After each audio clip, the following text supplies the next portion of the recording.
الحمد للہ کفا وسلام علی عبادہ الذین اصطفیٰ اما بعد۔ ضروری گزارشات اس وقت میں آپ حضرات کے سامنے پیش کرنی ہیں، اور یہ بات اس لیے ہیں کہ آپ حضرات کے چونکہ سامنے ہیں کہ لاک ڈاؤن کا ٹائم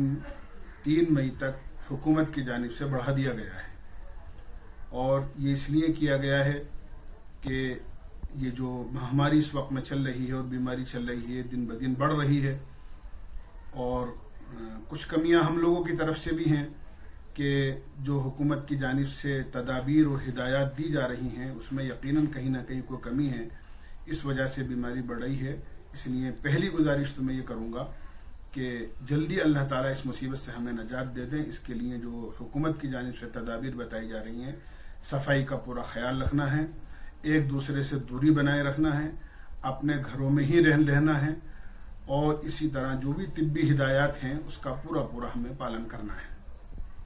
تاکہ بہت جلدی اللہ تعالیٰ اس بیماری سے اور اس آزمائش سے ہمیں نجات عطا فرما دے۔ اسی کے ساتھ ساتھ چونکہ رمضان المبارک قریب ہیں، اس لیے چند گزارشات آپ سے عرض کرنی ہیں۔ اس میں سے پہلی بات تو یہ ہے کہ جمعے کے دن 24 اپریل کو 29 شعبان المعظم ہے، چاند دیکھنے کا پورا اہتمام کیا جائے اور سینٹرل ہلال کمیٹی سے رابطہ کیا جائے، پھر اس کی ہدایات کے مطابق عمل کیا جائے۔ رمضان المبارک کے چونکہ 10 دن 3 مئی تک ہو جائیں گے، اس لیے ہمیں رمضان المبارک کی تمام تر برکات کو حاصل کرنے کے لیے اس کا پورا اہتمام کرنا ہے کہ رمضان المبارک کے فرض روزوں کا پورا اہتمام کریں، بغیر کسی شرعی عذر کے ہمارا روزہ نہ چھوٹے۔ اس لیے کہ کسی طرح بھی اگر روزہ ہم جان بوجھ کر چھوڑ دیتے ہیں تو ساری زندگی روزہ رکھنے پر بھی اس کی تلافی نہیں ہو سکتی۔ مساجد کے اندر جس طرح اذانیں ہو رہی ہیں اسی طرح اذان ہوتی رہے، تاکہ لوگ اپنے وقت پر نمازوں کا اہتمام کرتے رہیں۔ جس طرح ہم 5 وقتہ نماز اپنے گھروں میں ادا کر رہے ہیں لاک ڈاؤن کے زمانے میں، اسی طرح ہمیں تراویح کی نماز بھی ادا کرنی ہے۔ اگر خوش نصیبی سے کوئی حافظ صاحب میسر ہو جائیں تو ان سے پورا قرآن گھر ہی کے اندر رہ کر بغیر بھیڑ جمع کیے ہوئے قانون کا پالن کرتے ہوئے ہمیں قرآن کریم کو سننے اور سنانے کا اہتمام کیا جائے، تاکہ قرآن کریم کی سنت بھی ادا ہو جائے۔ ہمارے گھر کی جو مستورات ہیں وہ بھی مردوں کے صف کے پیچھے کھڑے ہو کر جماعت کے اندر تراویح کی ہو یا فرض نماز کی ہو وہ بھی شرکت کر سکتی ہیں۔ اسی طرح ایک بات کا ضرور خیال رکھیں، گھروں میں نماز پڑھنے کے اندر کسی نابالغ بچے کو جس کی عمر 15 سال سے کم ہو اس کو امام ہرگز نہ بنایا جائے، اس کے پیچھے نہ فرض نماز ادا ہوگی نہ تراویح کی نماز ادا ہوگی۔ اسی طرح بعض حضرات کے دماغ میں اور ذہن میں یہ خیال بھی ہوتا ہے کہ مسجد کے مائک سے امام صاحب قرآن پاک پڑھتے رہیں اور ہم اپنے گھروں میں رہ کر ان کی ابتدا میں تراویح پڑھ لیں یا نماز پڑھ لیں۔ ایسا ہرگز نہیں کرنا چاہیے، اس طرح ابتدا صحیح نہیں ہوتی ہے۔ امام صاحب بغیر مائک کے اپنے مسجد میں 2-4 آدمیوں کے ساتھ جس کی قانون اجازت دیتا ہے نماز پڑھیں اور تراویح کی نماز پڑھائیں، اور ہم اپنے گھروں میں الگ سے تراویح کی جماعت کا اہتمام کریں۔ اسی طرح میں یہ بھی گزارش کروں گا کہ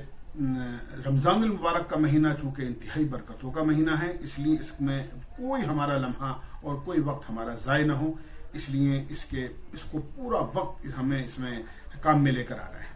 ہمیں 5 وقت کا نمازوں کی اہتمام کرنا ہے، روزوں کا اہتمام کرنا ہے، تراویح کی نماز 20 رکعت پڑھنی ہے، دعاؤں کا بہت اہتمام کرنا ہے، روزانہ 1 مرتبہ کم سے کم صلاۃ التسبیح پڑھی جائے۔ کسی بھی ایک نماز کے بعد میں گھر والوں کو لے کر قانون کا خیال کرتے ہوئے فضائل کی تعلیم کا اہتمام کریں۔ صبح و شام کی تسبیح 30 کلمہ ہے، درود شریف ہے، استغفار ہے، آیت کریمہ ہے، لا الہ الا انت سبحانک انی کنت من الظالمین، حسبنا اللہ ونعم الوکیل، اللہم استر عوراتنا وامن روعاتنا۔ یہ اس قسم کی دعائیں ہیں، ان کا پورا اہتمام کیا جائے۔ خاص طور سے افطار سے پہلے اور تہجد کے وقت میں دعائیں خاص طور سے قبول ہوتی ہیں، لہذا اس وقت میں خوب رو کر عاجزی کے ساتھ اللہ سے خوب دعائیں مانگی جائیں۔ ہماری مستورات بھی ان اعمال کا اہتمام کریں اپنے گھروں میں، اور مرد حضرات بھی ان اعمال کا پورا اہتمام کریں۔ ہم لوگ رمضان المبارک کے اندر اپنے مال کی زکوٰۃ ادا کرتے ہیں، اپنے مال کا حساب لگا کر مالدار مسلمان زکوٰۃ ادا کریں، اور خاص طور سے ہمارے وہ غریب مسلمان جو ان حالات کے اندر بہت زیادہ پریشان ہیں، لہذا ان کے گھر تک آٹا پہنچانے کی، راشن پہنچانے کی، کھانے پینے کی اشیاء پہنچانے کی، خورد و نوش سحری اور افطار کا سامان پہنچانے کا پورا اہتمام کرائیں. کہیں ایسا نہ ہو کہ ہم تو اپنے گھر کے اندر اپنے بچوں کے ساتھ سحر و افطار کر رہے ہوں اور ہمارا پڑوسی یا کوئی غریب مسلمان بغیر سحری کے روزہ رکھ رہا ہو یا اس کے گھر میں افطار کے لیے کوئی چیز میسر نہ ہو. اس کا ہمیں پورا خیال رکھنا ہے. اسی طرح ایک گزارش یہ بھی ہے، مدارس دینیہ چونکہ دین کی حفاظت کے مضبوط قلعے ہیں اور ائمہ، حفاظ، علماء، مؤذنین، ائمہ اکرام مدارس ہی ہمیں دیتے ہیں، لہذا ہمیں خاص طور سے اس کا اہتمام کرنا ہے کہ سفار حضرات ہو سکتا ہے اس سال نہ آ سکیں لاک ڈاؤن کی وجہ سے اور سفر کی مجبوریوں کی وجہ سے، لہذا ان کی امداد جو حسب معمول ہم کرتے ہیں ان تک پہنچانے کا پورا اہتمام کیا جائے. پھر ایک گزارش یہ کروں گا کہ ائمہ حضرات اور مسجد کے خدام مؤذنین پورے سال مسجد کی خدمت کرتے ہیں اور الحمدللہ ہمارے انتظامیہ اور ذمہ دار حضرات ہمیشہ ان کی رمضان المبارک میں ایک خاصی خدمت کرتے ہیں. لہذا میں ان سے گزارش کروں گا کہ حسب معمول ائمہ کی تعاون اور خدمت اور مسجد کے خدام کی خدمت میں کسی قسم کی کمی نہ کی جائے بلکہ اس میں اضافہ ہی کیا جائے موجودہ حالات کو دیکھتے ہوئے. اہل محلہ سے بھی گزارش کی جائے گی کہ حسب معمول جس طرح ہم مساجد کا تعاون کرتے چلے آئے ہیں اس طرح مساجد کا تعاون کرتے ہی رہیں تاکہ اس کے اخراجات میں کسی قسم کی دقت پیش نہ آئے. یہ میری چند گزارشات ہیں اور یہ بھی اس وجہ سے ہیں کہ ابھی چونکہ لاک ڈاؤن چل رہا ہے اور 3 مئی تک کا یہ اعلان ہے. آگے کیا